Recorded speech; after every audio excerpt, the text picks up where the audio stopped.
Hello everyone. So our next chapter is ethics and laws in corporate communication. So basically what is ethics?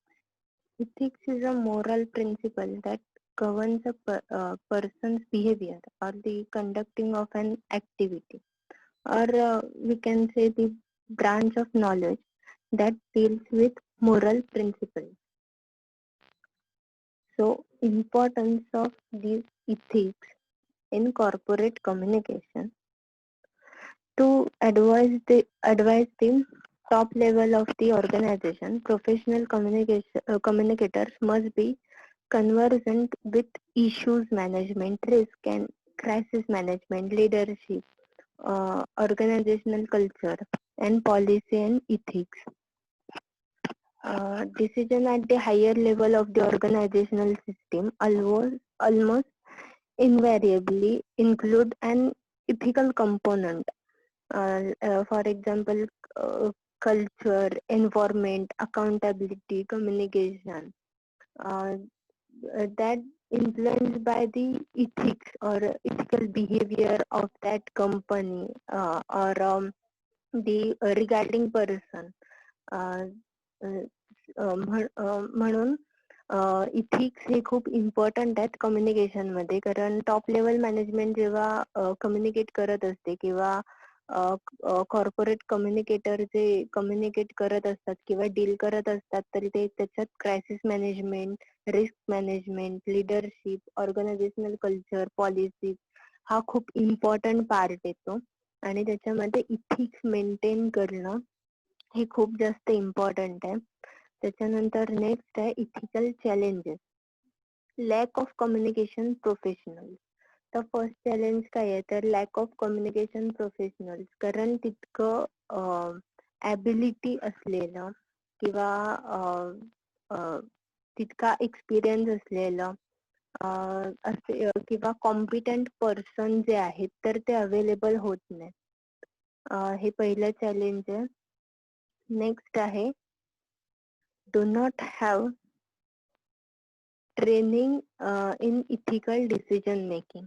आता decision making साठी training नाही देऊ शकत किंवा तितकं प्रोव्हाइड केलं जाऊ शकत नाहीये, कारण पर्सनल इंडिव्हिज्युअलचे पण काही इथिक्स असतात. ठीक आहे, तर त्याच्यानुसार ऑर्गनायझेशनल डिसिजन मेकिंग साठी ट्रेनिंग जे आहे तर ते प्रोव्हाइड केलं जात नाही. तर हे दुसरं चॅलेंज आहे. नेक्स्ट आहे guidelines for corporate communicators. First one is a be conversant with the value system of their organization. Uh, uh, the first thing is that communication professionals must pay attention to the ethics before they desperately need it. Professionals, communicators must be conversant with the value system of their organization before these values are publicly called into question. आता एकतर आपले कंपनीचे जे काही ethics आहेत किंवा value system आहे तर ती डिफाईन केली पाहिजे की मोटिव्ह काय आहे. तर आणि त्याच्यानंतर त्याच्यानुसार वागलं पाहिजे. म्हणजे जर सर्विंग फॉर दी सोसायटी हा जर मोटिव्ह असेल किंवा हे जर इथिक्स प्रिन्सिपल्स असतील तर कंपनीच्या सर्व्हिसेस मधून त्यांच्या एम्प्लॉईजच्या बिहेवियर मधून ते दिसलं पाहिजे. नाहीतर त्याच्यावर क्वेश्चन केले जातील की तुमची विजन मिशन किंवा इथिकल व्हॅल्यूज ज्या आहेत तर त्या मॅच करत नाहीयेत.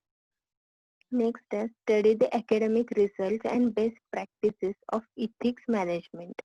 They should study the academic research and best practices of issues management to best prepare themselves to engage ethical issues. आता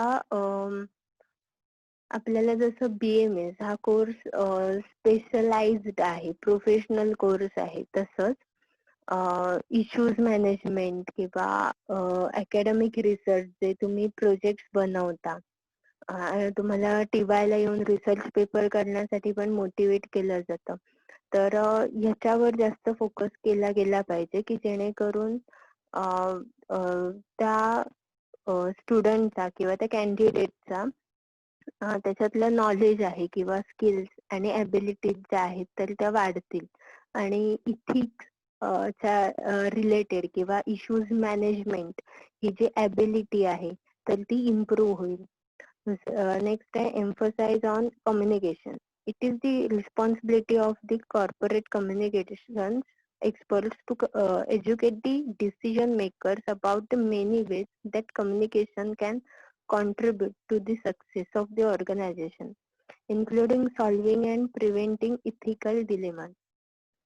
आता कम्युनिकेशनचा किती इम्पॉर्टंट रोल आहे किंवा कम्युनिकेशन हा ऑर्गनायझेशनचा बेसिक पार्ट आहे. तर हे आधी एम्प्लॉईज पर्यंत पोहोचवलं गेलं पाहिजे आणि त्याच्यानुसार त्या पद्धतीचं ट्रेनिंग जे आहे तर ते एम्प्लॉईजना प्रोव्हाइड केलं गेलं पाहिजे. नेक्स्ट आहे टीच employees. They can teach employees what is to be considered when confronting an ethical dilemma, reward ethical behavior, encourage the defining of issues in ethical terms, and encourage an atmosphere of open ethical debate.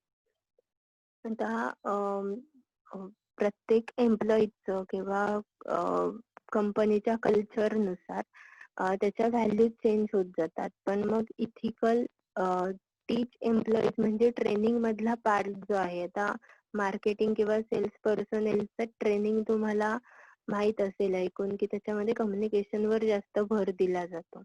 तसंच बाकीचे पण employees जे आहेत तर त्यांना पण ह्या गोष्टी शिकवल्या गेल्या पाहिजेत की जेणेकरून इथिकल डिसिजन मेकिंग आहे तर ते त्यांना करता येईल. त्याच्यानंतर ज्या फॉर डीलिंग विथ इश्यूज और एनी क्रायसिस हे त्यांना इझिली हँडल करता येईल. नेक्स्ट आहे corporate communication and professional code of ethics. So आता ह्याच्यात important code of ethics of corporate communication that are: first one is honesty. Professional communicators should adhere to highest standard of accuracy and truth in advancing the interest of those they represent and in communicating with the public. पहिली गोष्ट honesty. एकतर तो person जो आहे तर त्यांनी खरं सांगितलं पाहिजे त्याच्या प्रोडक्ट बद्दल. म्हणजे फेक इन्फॉर्मेशन देता कामा नये किंवा कंपनीशी सुद्धा त्यांनी ऑनेस्ट राहिलं पाहिजे. समजा एखादं सिक्रेट डिस्कशन आहे किंवा मीटिंग आहे फ्युचर प्रोडक्टच्या रिलेटेड किंवा एखादी स्ट्रॅटेजी आहे तर त्या पर्सनने बाहेर जाऊन शेअर केली दुसऱ्या एका कंपनीच्या पर्सनची जो कॉम्पिटिटर आहे. तर मग इथे ऑनेस्टी हा पार्ट राहणार नाही. तर त्याच्यामुळे इथिक्स मध्ये पहिलं आहे ऑनेस्टी. नेक्स्ट आहे advocacy. They should serve the public interest by acting as responsible advocates for those they represent. Advocacy मध्ये जे प्रॉडक्ट जे सर्व्हिस तुम्ही रिप्रेझेंट करताय तर त्याच्या फेवर मध्ये राहून ऑनेस्टली तुम्हाला ते पटवून द्यावं लागेल की ते प्रोडक्ट चांगलं आहे का. आणि अर्थात फेक प्रोडक्ट मार्केटमध्ये आणत नाही कंपनी. अशा कंपनी असतात पण आपण ज्या फॉर्मल कंपनी आहेत किंवा कॉर्पोरेट इथिक्स बघतोय तर त्याच्यात कस्टमरला व्यवस्थित तुमच्या प्रोडक्ट बद्दल पटवून देता आलं पाहिजे. तुमच्या कंपनीची बाजू जी आहे ती तुम्हाला मांडता आली पाहिजे. म्हणजे असं होऊ शकतं की समोरचा पर्सन जो आहे कस्टमर तर ते ॲलिगेशन्स किंवा क्वेरीज रेज करू शकतात. तर त्यावेळी तुम्हाला त्याला आन्सर करता आलं पाहिजे प्रॉपरली. नेक्स्ट आहे expertise. Expertise in what sense की नॉलेज अँड एक्सपिरियन्स. आता एखाद्या कस्टमरशी डील करताना तर तेव्हा समोरच्या कस्टमरची नीड काय आहे किंवा तो कस्टमर कसा अप्रोच होईल, तुमच्याकडे असलेल्या प्रोडक्ट आणि सर्व्हिसेसचं नॉलेज, तर ह्याच्यामध्ये एक्सपर्टीज आल्या पाहिजेत की जेणेकरून समोरच्या पर्सनला प्रॉपरली अप्रोच करता येईल. त्या पर्सनच्या ज्या क्वेरीज आहेत तर त्या सॉल्व्ह होतील किंवा रिसर्च अँड एज्युकेशन आहे किंवा प्रोफेशनल डेव्हलपमेंट आहे, तर ह्या एरियामध्ये पण इम्प्रुव्हमेंट होईल. एक म्युच्युअल अंडरस्टँडिंग बिल्ड होईल आणि त्याच्यामुळे कस्टमर रिलेशनशिप मॅनेजमेंट बघतो आपण. नेक्स्ट आहे independence. Professional communicator should provide objective counsel to those they represent. They should be accountable for their actions. आता ते ज्या गोष्टी करतायत किंवा ज्या गोष्टी सांगतायत, बोलतायत, तर त्याला तो पर्सन अकाउंटेबल असला पाहिजे. तर निगेटिव्ह केस बघायला गेलो तर एखाद्या सेल्स पर्सनने समजा सांगितलं की मी तुम्हाला वर्षभराची गॅरंटी देतो ह्या प्रोडक्टची, काय झालं तर मला आणून द्या. ठीक आहे. तर तो पर्सन आणि कंपनीची पॉलिसी नाहीये किंवा गॅरंटी नाहीये त्या प्रोडक्टवर, तर तो पर्सन अकाउंटेबल असला पाहिजे की जे त्यांनी प्रॉमिस केलंय आणि ते त्यांनी इंडिपेंडेंटली हँडल केलं गेलं पाहिजे. नेक्स्ट आहे loyalty. They should be faithful to those they represent while honoring their obligation to serve the public interest. मगाशी आपण ऑनेस्टी हा पार्ट बघितला, तर इथे लॉयल्टी ही आपण ज्या ऑर्गनायझेशन मध्ये काम करतो तर त्याच्याशी लॉयल राहणं गरजेचं आहे. म्हणजे तिकडच्या ज्या काही पॉलिसीज असतील किंवा प्रायव्हसी मेंटेन करायची असेल तर ती केली गेली पाहिजे. नेक्स्ट आहे fairness. They should deal fairly with clients, employers, competitors, peers, vendors, and the media and the general public. They should respect all opinions and support the right of free expression. आता फेअरनेसनेस मध्ये fairly deal केलं गेलं पाहिजे. म्हणजे कुठेही fakeness असता कामा, म्हणजे क्लायंटशी, एम्प्लॉयरशी, कॉम्पिटिटरशी, मीडियाशी. तर तिथे पण म्हणजे ऍडव्हर्टायझिंगचे जर कन्सिडर करायला गेलो तर त्याच्यामध्ये काही ऍडव्हर्टाइजमेंट जे असतात तर त्याच्यात दुसरं प्रोडक्ट कसं वाईट आहे तर हे दाखवलं जातं किंवा दुसऱ्या प्रोडक्टची बॅड पब्लिसिटी केली जाते. तर हे फेअर नाहीये. तुम्ही तुमच्या प्रोडक्टची पब्लिसिटी करणं हे फेअर आहे, पण म्हणून दुसऱ्याचं प्रोडक्ट आहे किंवा कॉम्पिटिटरचं प्रोडक्ट आहे तर ते चांगलं नाहीये ही पब्लिसिटी किंवा हे इथिक्स मध्ये बसत नाही. त्याच्यासाठी फेअरनेस.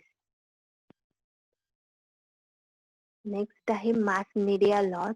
आता हे बघितलेत तुम्ही. तर defamation.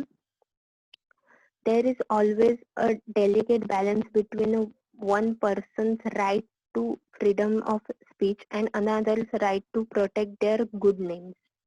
It often difficult to know which personal remarks are proper and which run afoul of defamation law. As soon as any company publishes of on the internet, its content is instantly accessible from almost anywhere in the world. This creates further problems as this means that there is potential for defamation cases to be brought um, about in the number of different jurisdictions internationally. त्या defamation जर basically बघायला गेलो तर एखाद्याच्या रेप्युटेशनवर जे allegation लावले जातात किंवा एखाद्याचे रेप्युटेशन जर सफर होत असेल तर ते डिफामेशन आपण कन्सिडर करतो. तर मास मीडिया लॉज मध्ये मुद्दामून बघतोय. तर रिलेव्हन्स टू कम्युनिकेशन एक्सपर्ट्स मध्ये पहिला आहे multiple communication channel. Today, the daily task of corporate communicators is to create content for publication across multiple communication channel, as well as building and protecting the reputation of their clients, whether they are individuals or organizations. आता multiple communication channel मध्ये तर आपण media म्हणजे print media सुद्धा बघतो आणि television media पण बघतो. तर त्याच्यामध्ये एखाद्या इंडिव्हिज्युअलचं जे काही स्टेटमेंट आहे, तर त्याच्या ऑर्गनायझेशनची कनेक्शन लावून त्या ऑर्गनायझेशनचे स्टेटमेंट म्हणून ते कन्सिडर केलं जाऊ शकतं आणि त्याच्यामुळे क्रायसिस होऊ शकतात. तर मल्टिपल कम्युनिकेशनचा हा एक पार्ट आहे की ते कसं वर्क होतं किंवा डिफॉर्म कशी होते इन्फॉर्मेशन. नेक्स्ट आहे awareness of law. A solid understanding of defamation laws is required so practitioners know when they should seek legal assistance to defend their client's reputation in a court of law should be unfairly tarnished. Laws related to defamation are constantly developing and changing. It is important that they keep up to date with all of this. आता डिफॉर्मेशनच्या related किंवा इन्व्हजन of privacy असेल तर त्याच्या related law जे आहेत तर ते माहीत असले पाहिजेत, तरच कोर्टमध्ये असेल किंवा लिगल ऍक्शन्स घ्यायचे असतील तर तेव्हा त्यांना त्यांची बाजू मांडता येते किंवा लिगल ऍक्शन्स घेता येतात. आता types of deformation. The term defamation is an all-encompassing term that covers all statements that hurt someone's reputation. त्याच्यामध्ये लायबल आणि स्लॅन्डर असे दोन टाइप्स आहेत. So what is liable? If the statement is made in writing and published, the defamation is called libel. And what is slander? If the harmful statement is spoken, the statement is slander. Slander is when the statement spoken or in a transitory form, unless it broadcast on television, radio, or made in public performance of a play. आता liable आणि स्लॅन्डर मध्ये difference काय, तर liable हे आहे की writing मध्ये जे स्टेटमेंट केले जातात आणि जे पब्लिश केले जातात तर ते आहेत लायबल. आणि स्लॅन्डर काय आहेत की असे स्टेटमेंट बोलले जातात. तर आपण पॉलिटिकल इश्यूज पण बघतो किंवा सेलिब्रिटीजचे जे काही ओपिनियन्स असतात तर ते पण बघतो. तर जे ट्विट केले जातात किंवा ज्या पोस्ट शेअर केल्या जातात त्या रिसेंट जर काही इश्यूज कन्सिडर करायला गेलं तर लायबल मध्ये शिवाजी महाराजांवर एकेरी पोस्ट केल्याबद्दल जे काही क्रायसिस तयार झालेले तर ते झाले लायबल, कारण ती पोस्ट शेअर केली गेली होती जी रायटिंग मध्ये होती आणि पब्लिश केली गेली. स्लॅन्डर मध्ये जेव्हा सेम की ते कॉमेडियन्सनी त्यांच्या शो मध्ये काही जोक्स बनवले जे महाराजांवर होते, तर हे काय झालं स्लॅन्डर, कारण ते बोललं गेलं, स्पोकन होतं. दोन्ही मधला फरक लक्षात घ्या. लायबल हे रिटन आणि पब्लिश असतं आणि स्पोकन जे आहे स्लॅन्डर जे आहे तर ते स्पोकन स्टेटमेंट असतं जे ब्रॉडकास्ट होतं. Next, in India, defamation can both be a civil wrong and in a criminal offense. The difference between two lies in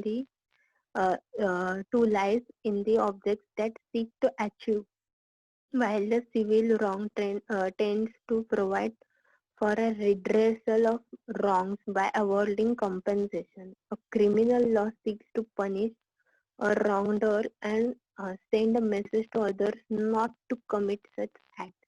आता इंडियन लॉ नुसार डिफामेशन सिव्हिल आणि क्रिमिनल दोन्ही ऑफेन्सेस मध्ये कन्सिडर केलं जातं. सिव्हिल ऑफेन्स मध्ये जर असेल तर त्या पर्सनला कॉम्पेन्सेट करावं लागतं किंवा अंडर लॉ त्याला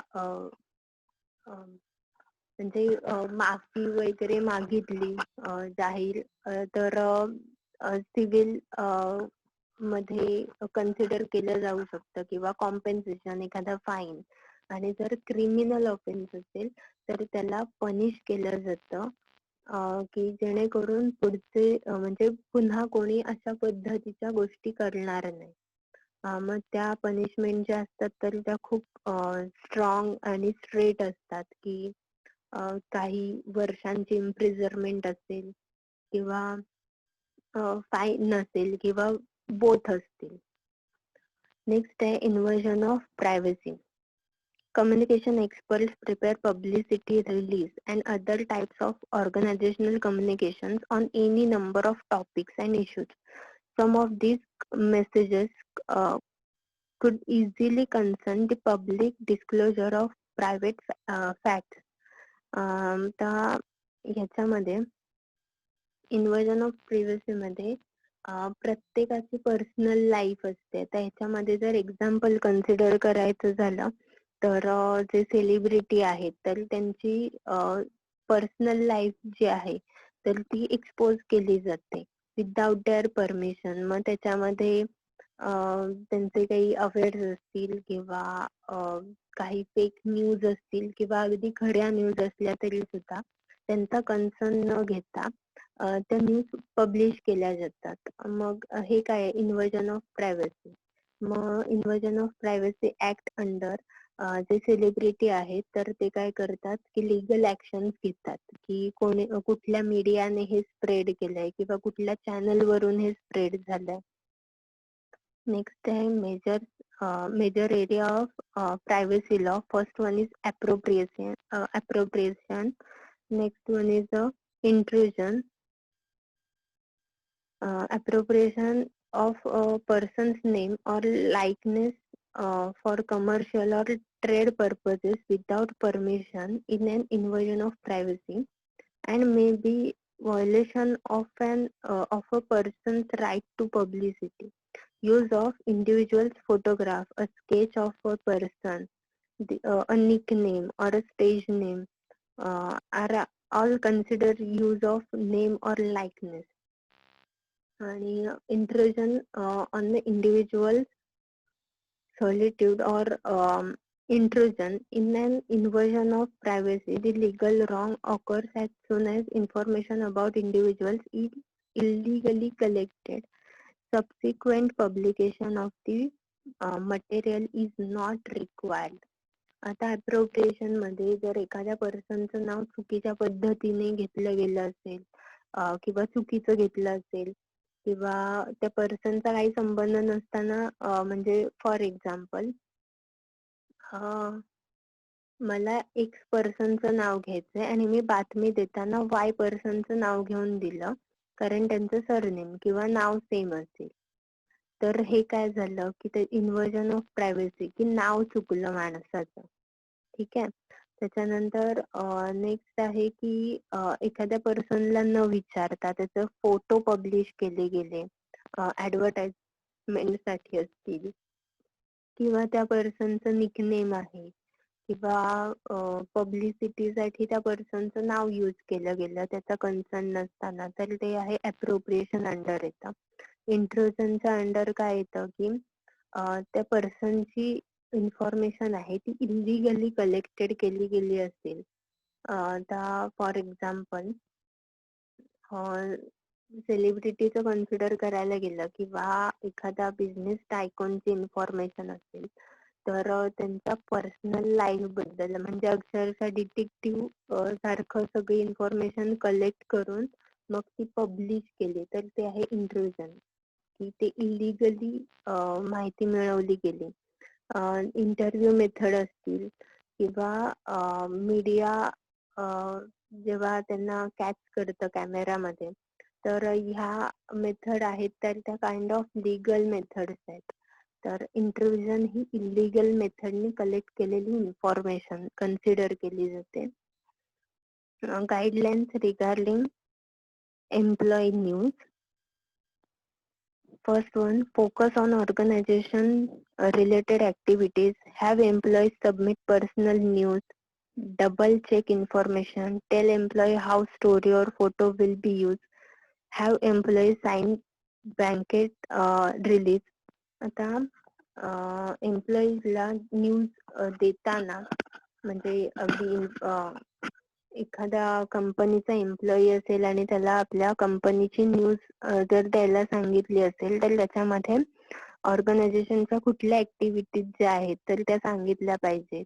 त्याच्यानंतर कुठल्या पर्सनची पर्सनल न्यूज आहे किंवा पर्सनल लाईफ बद्दल सांगितलं गेलं पाहिजे. म्हणजे फॉर एक्झाम्पल छोटी गोष्ट असते की त्यांचा सीईओ असेल किंवा त्यांचा जो काही बॉस असेल तर त्याला क्रेडिट देण्यासाठी त्याचं डेडिकेशन आहे म्हणून तो किती तास काम करतो किंवा त्यांचे व्ह्यूज काय आहेत हे जर सांगितले तर म्हणजे ऑफकोर्स विथ कन्सर्न.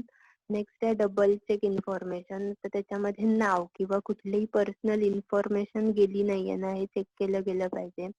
एम्प्लॉईजना कुठली स्टोरी किंवा कशी बनवायची, फोटो कुठले द्यायचे हे पण एक सेन्स जो आहे तर तो शिकवला गेला पाहिजे. नेक्स्ट आहे before using employee picture or words in advertising, written permission is essential. For media inquiries, it is required that only basic information, title, job description, date of employment is given, and no information regarding salary, home address, marital status, race, number of children, job performance, etc. आता कुठली information देऊ शकतो एखाद्या एम्प्लॉईची तर त्या एम्प्लॉईचा photo द्यायचा असेल तर इन रिटर्न परमिशन त्याची घेतली गेली पाहिजे. नेक्स्ट बेसिक इन्फॉर्मेशन मध्ये त्या पर्सनचं title, job description, date of employment हे देऊ शकतो. पण त्या पर्सनची salary, home address, marital status, number of children, job performance ह्या गोष्टी देणं इथिकल नाहीये. नेक्स्ट आहे कॉपीराइट ऍक्ट. तर कॉपीराइट ऍक्ट आपल्याला सगळ्यांनाच माहिती आहे. Copyright protects original work of authorship, is governed by Copyright Act because copyright is meant to protect creativity and originality. It does not cover raw facts and general ideas, but specific ways in which those ideas are expressed. आता copyright act मध्ये innovation किंवा creativity जी आहे तर त्याची ownership किंवा त्याचा right मिळालेला असतो त्या पर्सनला की तो कोणी चोरू शकणार नाही. आता त्याच्यामध्ये रॉ आयडियाज किंवा जनरल आयडियाज ज्या आहेत तर त्या कॉपीराइट केल्या जाऊ शकत नाहीत. म्हणजे एखाद्या पर्सनला जर स्टोरी सुचली असेल, समजा एज्युकेशनल इश्यूज रिलेटेड स्टोरी असेल तर उद्या कुणी रायटर जाऊन क्लेम करू शकत नाही की ही आयडिया मला सुचली होती किंवा ह्या आयडियावर माझा कॉपीराइट आहे, कारण ती जनरल आयडिया आहे किंवा रॉ फॅक्ट्स आहेत. पण जसं मराठीत एक मूवी आहे की पछाडलेला, तर त्याच्यामध्ये तो तात्या विंचूचं जे कॅरेक्टर आहे तर त्याच्यावर कॉपीराइट घेतला महेश कोठारेने की जेणेकरून दुसरा कोणी तात्या विंचूचं कॅरेक्टर यूज करून तो पिक्चर बनवू शकणार नाही. ठीक आहे, तर हा फरक आहे त्याच्यामध्ये. नेक्स्ट आहे कॉपीराइट गाईडलाईन्स. कॉपीराइट गाईडलाईन्स मध्ये use the letter of C in circle follow by word copyright, cite the year and name of owner. आता कॉपीराइटचं साईन कसं असतं तर सर्कल मध्ये सी असतं, त्याच्यानंतर तिथे समोर सीच्या पुढे इयर, त्याच्यानंतर ओनरचं नेम किंवा जो काही रजिस्ट्रेशन नंबर असेल तर तो मेन्शन केलेला असतो. नेक्स्ट आहे same rules apply to cyberspace for downloading, uploading material from on the internet. Authorization is required. आता डाउनलोडिंग किंवा अपलोडिंग मटेरियल आहे तर ते पण कॉपीराइटेड असतं की मूवीज आहेत किंवा एखादी व्हिडिओ आहे की जे कॉपीराइटेड आहे किंवा एखाद्याचं रिसर्च वर्क आहे त्याच्यामध्ये. नेक्स्ट आहे आयडियाज कॅनॉट बी कॉपीराइटेड. आता हे आत्ताच आपण डिस्कस केलं की जे रॉ फॅक्ट्स आहेत किंवा आयडियाज आहेत तर त्या कॉपीराइट होऊ शकत नाहीत. Major PR material should be copyrighted. आता मेजर PR मटेरियल्स मध्ये brochures, annual report, video tape, ह्या सगळ्या गोष्टी आल्या. नेक्स्ट आहे तर त्या कॉपीराइटेड असल्या पाहिजेत कंपनीच्या, नंतर ते मटेरियल दुसरं पण कोणी यूज करू शकतं. Seek permission for material use for sale. एखाद्या पर्सनचं मालकीचं जर मटेरियल असेल तर ते सेल करण्यासाठी त्याची परमिशन असणं गरजेचं आहे. त्याच्यानंतर sick permission for tape, segments of TV, movies और सॉंग्स. एखादं सॉन्ग अपलोड करताना किंवा मार्केटमध्ये आणताना त्याचा ओनरशिप ज्याच्याकडे आहे किंवा त्यांनी जे बनवलंय तर त्यांची परमिशन घेणं गरजेचं आहे, नाहीतर तुमच्यावर लिगल ऍक्शन घेतल्या जाऊ शकतात. Freelance photographers retain rights to photos. Freelance photography मध्ये आता Pinterest वर तुम्ही बघू शकता किंवा Google वर सुद्धा काही फोटोज असतात की जिथे डाउनलोडिंगचा ऑप्शन नसतो, तिथे कॉपीराईटचा मार्क येतो. तर त्यांचे त्या फोटोचे राईट जे आहेत तरी त्या पर्सनकडे, त्या फोटोग्राफरकडे असतात. तर ते फोटो यूज करण्यासाठी त्या पर्सनचं नाव यूज करावं लागतं, त्यांची परमिशन घ्यावी लागते. Private letters, photos of celebrity required releases.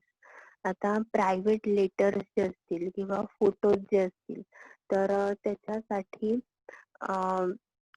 ते रिलीज करण्यासाठी किंवा पब्लिश करण्यासाठी परमिशन घ्यावी लागेल. आता सेलिब्रिटी जर कन्सिडर करायला गेला तर दीपिका पदुकोण आणि रणवीर सिंगचं मॅरेज तुम्हाला सगळ्यांना माहिती, तर त्याच्यामध्ये त्यांनी खूप सिक्युरिटी मेंटेन केली होती की जेणेकरून लग्नाचा एकही फोटो त्यांनी पब्लिश केल्याशिवाय इंटरनेटवर येणार नाही. ठीक आहे. आणि तसं जर कोणी केलं असतं तर त्यांच्यावर लिगल ऍक्शन घेतल्या गेल्या असत्या. नेक्स्ट आहे government documents are not copyrighted but avoid implying government endorsement.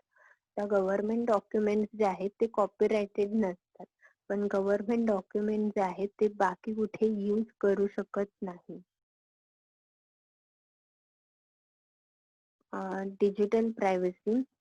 The tools available in the digital environment have changed the nature of what creators are able to produce and how they share their works with the public and the ways the public can access the content and interact with it. आता digital piracy मध्ये आपण general example बघतो की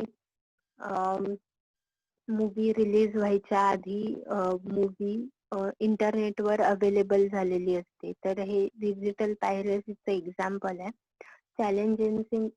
challenges in contemporary scenario. First one is unauthorized sites, की ज्या site unauthorized आहेत त्याच्यावर copyright law आहेत किंवा सिक्युअर नसलेल्या साईट्स आहेत, तर त्या अनऑथराइज साईट्स. नेक्स्ट आहे हाय स्पीड इंटरनेट, की आता इंटरनेटचा स्पीड खूप हाय झाला आणि त्याची कॉस्ट आहे तर ती कमी होतीये, तर त्याच्यामुळे कुठलंही मटेरियल असेल म्हणजे म्युझिक रेकॉर्डिंग आहेत, ई बुक्स आहेत इवन, किंवा मूवीज आहेत, सिरीज आहेत, तर त्या जनरली आपण यूज करतो, बघतो. तर हाय स्पीड इंटरनेट हे सुद्धा एक चॅलेंज आहे. नेक्स्ट आहे मिसगायडेड कन्झ्युमर्स. मिसगायडेड कन्झ्युमर्स मध्ये एक एक्झाम्पल सांगते की बँकेच्या साईट ज्या असतात ना, नेट बँकिंग साठी ज्या साईट बनवलेल्या असतात बँकेने, तर तशीच सेम साईट बनवून कस्टमरला मिसगाईड केलं जाऊ शकतं, की म्हणजे त्यांची इन्फॉर्मेशन जी आहे तर ती चोरली जाते, घेतली जाते आणि त्यांचे अकाउंट जे आहेत तर ते रिकामे होतात. म्हणजे काय, मिसगाईड केलं जातं फेक साइट्स बनवून. Ethical guidelines created by Canadian Association of Journalists is often used cited by media relations practitioners when it comes to ethical issues in the content of digital media. So first one is ethical practice does not change with medium. Ethical practice medium नुसार change होत नाहीत. मग त्या print media असेल किंवा television media असेल, all online content are considered carefully. It must be accurate. The need for speed should never compromise accuracy, credibility or fairness. Online content must be reported carefully. Online content जर असेल तर त्याचा report किंवा त्याचे credit जे आहेत तरी ते दिले गेले पाहिजेत. म्हणजे आता हल्ली आपण पण जेव्हा एखादी पोस्ट शेअर करत असतो स्वतःच्या म्हणजे पर्सनल अकाउंट वर जरी, तरी आपण तिथे पीसी म्हणजे फोटो क्रेडिट मेन्शन करतो किंवा व्हिडिओ क्रेडिट आहे जर ते मेन्शन करतो. नेक्स्ट आहे source should be inform when stories about them will be publish across various media. सोर्सला किंवा त्या रिगार्डिंग पर्सनला माहित असलं पाहिजे की स्टोरी कधी पब्लिश होणार आहे, कुठल्या मीडियमनी. एन्श्युअर क्रेडिबिलिटी, जसं सांगितलं की ज्याचं त्याचं क्रेडिट जे आहे तर ते दिलं गेलं पाहिजे. When errors are corrected or altered, it must be indicated. जेव्हा एरर्स येतील किंवा ते करेक्ट केले जातील तर ते इंडिकेट केले गेले पाहिजेत. फॉर एक्झाम्पल एखाद्या पर्सनचं नाव चुकलं असेल तर मग ते पुन्हा पोस्ट करताना त्याच्यात हायलाइट केलं गेलं पाहिजे. Online materials such as images or videos must be used with proper permission and credit. Information gathered through online must be confirmed, verified and properly sourced or vetted. आता ऑनलाईन व्हिडिओज आहेत, information आहे किंवा source आहेत तर ते with permission त्यांचं material आहे तर ते यूज केलं गेलं पाहिजे. नेक्स्ट आहे right to information. Information is a power. It does becomes to lack information is to deprive, and latter to withhold information is the infringement of person, civil or even human rights. If this is the case, then right to information also gives public the right to communicate or respond, and that too by giving resource to respond in equal measure. आता right to information मध्ये माहितीचा अधिकार, ठीक आहे, म्हणजे कुठल्याही गोष्टीचा माहिती मिळवायची असेल, आता एखाद्या रोडच्या कन्स्ट्रक्शन मध्ये किती खर्च झाला, किती मनी अलॉट झाला होता, किती त्यांचं बजेट होतं, ही इन्फॉर्मेशन मिळू शकते. पण राईट टू इन्फॉर्मेशन मध्ये एखाद्या पर्सनची म्हणजे पर्सनल इन्फॉर्मेशन किंवा human rights human rights follow केला जाणार नाही अशी इन्फॉर्मेशन जी आहे तर ती दिली जात नाही. आता आपलं फर्स्ट युनिट झालंय तर तुम्हाला ही असाइनमेंट कंप्लीट करायची आहे. 5 क्वेश्चन आहेत, पीडीएफ फॉर्मॅट मध्ये सेंड करायचे. ईमेल आयडी मेन्शन केलेला आहे इथे.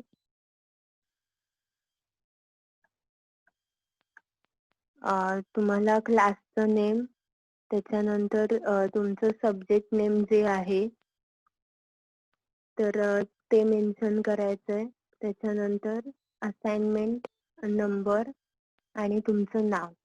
वेनसडेला मला असाइनमेंट सबमिट करून हवं. थँक्यू.